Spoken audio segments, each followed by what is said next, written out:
Almost a year ago, I was sure I'd already played 2024's Game of the Year. I even said in that review that unless something came out of left field, Stellar Blade had it locked down. And then, emerging from left field, a true challenger appeared, Black Myth Wukong. From development to release, this game shares a lot of parallels with the aforementioned Stellar Blade. Perhaps most impressively, it marks Game Science's first dive into a premium high-budget title. The project was initially revealed over 4 years ago, and while it caught my attention then, it wasn't something I actively kept tabs on. As you might already know, I'm a huge Dragon Ball fan, so a game based on Journey to the West, the original inspiration for Dragon Ball, was an immediate draw, especially since I'd never gotten around to diving into the full Journey to the West story. But here's the twist. The game isn't a retelling, it's actually a sequel. It's still immensely enjoyable without the establishing context, but I can tell that once I finally do get around to reading the 16th century novel, it'll add a wealth of depth to this game's narrative. Set in a mystical world inspired by Chinese mythology, Black Myth Wukong is an action RPG where players take on the role of the Destined One. Intent on uncovering the truth behind the legends of Sun Wukong, the Destined One embarks on his own journey, collecting relics of the Monkey King from powerful foes corrupted by their power. Along the way, he will hone his mind and body, ultimately becoming a legendary warrior in his own right. The story unfolds across 6 distinct regions, each guarding its own treasures and secrets. Enemy types vary across these lands, reflecting the lore behind each area's main boss. While the main narrative follows a fairly linear path, every map is packed with hidden side content and branching paths. These not only add depth to the world, but also offer valuable rewards, from lore-rich discoveries to powerful equipment that lets you tailor the Destined One's abilities and playstyle. I'll get into the equipables in a bit, but first, let's talk about the game's core mechanics. Early on, combat can feel a bit restrictive, setting up the acquisition of new skills as a rewarding marker of progress. The Destined One's core mechanics include light and heavy attacks, a dodge, a jump, and a staff spin, all of which consume stamina. As abilities are upgraded, the heavy attack can be charged to use up to 4 focus points. Focus can be built by holding the heavy attack input, landing strikes on enemies, or by performing a perfect dodge. Light and heavy attacks can also be chained into combos or paired with jumps, adding flexibility to both combat and movement.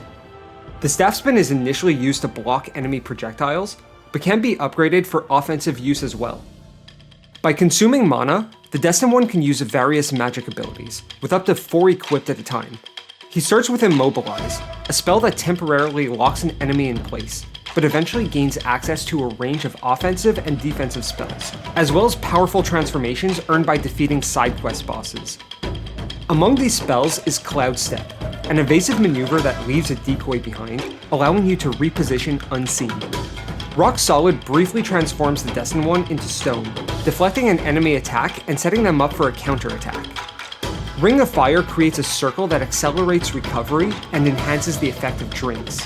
Spellbinder consumes a full mana bar and disables magic use in exchange for a massive attack boost. And finally, Pluck of Many summons a troop of duplicates, a dupe troop if you will, to fight alongside you.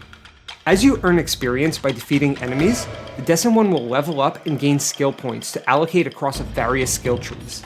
The Foundation skill tree enhances core mechanics and base stats. The Staff Stance tree unlocks 2 additional combat stances that can be freely switched between, each offering unique playstyles. These stances can also be upgraded to further refine combat. And finally, there are 4 additional skill trees, one for each category of magic, allowing for further specialization and enhancement of abilities. As you level up and become more proficient with the game's mechanics, the variety of abilities lets you tailor your playstyle to your own preferences. Especially skilled players can also take advantage of a somewhat hidden mechanic, See-Through, a particularly difficult parry move that I have yet to fully master. If you ever hit a wall in your progression and want to change up your approach to a boss, skill points can be reallocated at a Keeper's Shrine, this game's version of a Dark Souls bonfire. And don't worry, this isn't a Souls-like, so there's no punishment for dying. You'll keep all the experience you've earned. As I alluded to previously, there's plenty of equipment to collect in this game, offering a wide range of stat boosts and perks.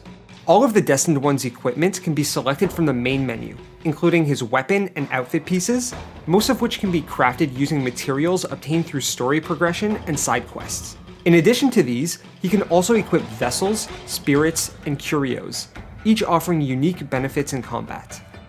Vessels are rare items that can be activated in battle when their chi bar is full, granting powerful perks.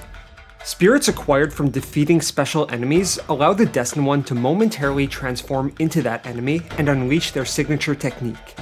Like vessels, spirits require a full chi bar, but each has its own separate gauge that refills by defeating enemies. Up to 2 curios can be equipped at a time, with a third slot unlocked through a side quest and additional slots available in New Game Plus. Each curio provides different passive effects or stat boosts.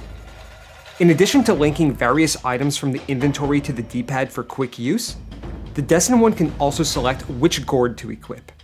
The gourd serves as the game's healing item, with limited uses that can be upgraded over time. There are 3 main components to this healing item to consider, though only the gourd itself can be selected from the main menu. The brew can be customized by selecting a drink and soaks, which are managed by interacting with a dedicated NPC, Shen Monkey. Each drink has a set number of slots for soaks. Shen Monkey also provides upgrades for both the gourd and drinks, offering yet another way to tailor your playstyle. Aside from Shen Monkey, there are 3 other NPCs that offer various conveniences and enhancements.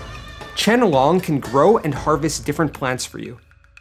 Shu Dog specializes in medicine, allowing you to craft various remedies including celestial medicines, which enhance your base stats. Like skill points, the effects of celestial medicines can be undone and reallocated.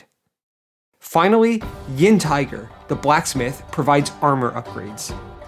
At a certain point in the story, a side quest will become available, rewarding you with access to a secret location where all of these NPCs will be gathered, eliminating the need to track them down in their original locations. This brings me to my first criticism, which I want to approach carefully because it's a bit more nuanced than my usual gripes. Side quests in this game work quite differently compared to its contemporaries. Most notably, there's no clear indication that a side quest has begun. On top of that, NPCs offering side quests aren't always obvious. They often speak in riddles, and exhausting all of their dialogue options is usually necessary to ensure that a quest has actually started. Now, I don't actually mind the obscured nature of side quests. It reminds me of when video game secrets were passed around the schoolyard like contraband. But what I don't like is that some side quests become permanently missable after certain story progressions. I always make an effort to clear side content before moving forward, but in the rare case that I miss something, I'd really like the chance to go back. However, one nice detail is that some side quests, when they can be returned to, may have minor changes depending on when you access them, adding an extra layer of unpredictability. Due to the wide array of skills and playstyles available, I found the skill tree situation a little overwhelming at first, but as you acquire more skill points, it becomes easier to focus your build around particular playstyles. That said, I spent so much time focusing on the first dance that I didn't experiment much with the others. I'm a bit of a completionist though, and I do plan to max out my skill trees, though this is clearly intended to be done across successive New Game Plus runs. Another minor criticism has to do with the environments. If you've been watching anything I've been showing, it should be obvious how stunning this game looks and how intricately detailed its world is. However, to maintain such a realistic looking environment with a largely linear map, inaccessible areas are blocked off with invisible walls. It's something you get used to fairly quickly, but as someone who explores every nook and cranny, I did end up engaging in a lot of boundary bumping. While it's a minor annoyance, I do love the world design, and honestly, I can't think of a solution that would maintain both the realism and the game's intended structure. My final piece of criticism is not one of the game, but of its release. In my world, a game has not actually released unless I can own it physically. If I'm paying for something, I'm not about to let a company retain the power to revoke access at their discretion. Because of that, I had to wait nearly 6 months after the digital launch to finally play it. Lately, I've noticed a trend where some developers hold back the physical release for months. To my eyes, this is a blatant attempt to push some players into double dipping, and quite frankly, it's a scummy practice. But all that aside, I do want to make sure you understand just how good this game is. Like I mentioned at the top, I had previously declared Stellar Blade to be 2024's Game of the Year. But after finally playing Black Myth Wukong, I don't think I can rank one over the other.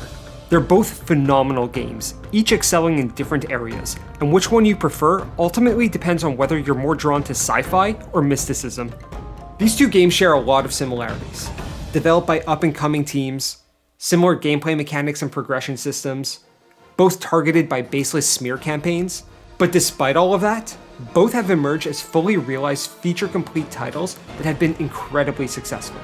There are a few key areas where Black Myth Wukong stands out over Stellar Blade.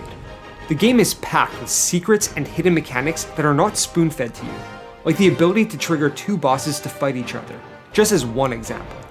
The sheer variety of bosses, each with distinct combat styles and incredible designs, keeps encounters fresh and exciting. On top of that, the game features stunning pre-rendered cutscenes alongside beautifully animated sequences inspired by traditional Chinese art. A stylistic touch that also extends to the journal entries in the main menu.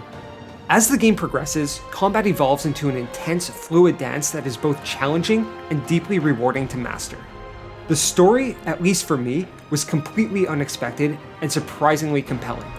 It delves into themes of fate, identity, and the blurred lines between heroism and villainy, adding depth to the journey beyond its mythological inspirations. I can easily see it inspiring players to explore the full tale of Journey to the West or dive deeper into Chinese mythology.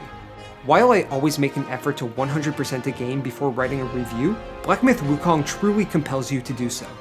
It actively encourages and rewards successive New Game Plus runs, offering new game modes and plenty of worthwhile treasures for those willing to push further.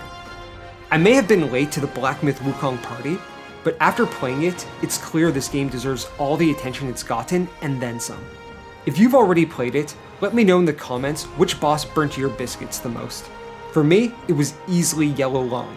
I lost count of how many tries it took, but I eventually beat him. The long way. I'm so sorry. I'm also curious, what would you want to see in a follow-up by Game Science? More Chinese mythology or something entirely new? If you've enjoyed what you've witnessed here today, I'd greatly appreciate if you left a like and subscribe. And if you're so inclined, check out some of my other content. And as always, I hope you'll join me in the next one. I've been Pungent Funk. Keep it funky, fellas.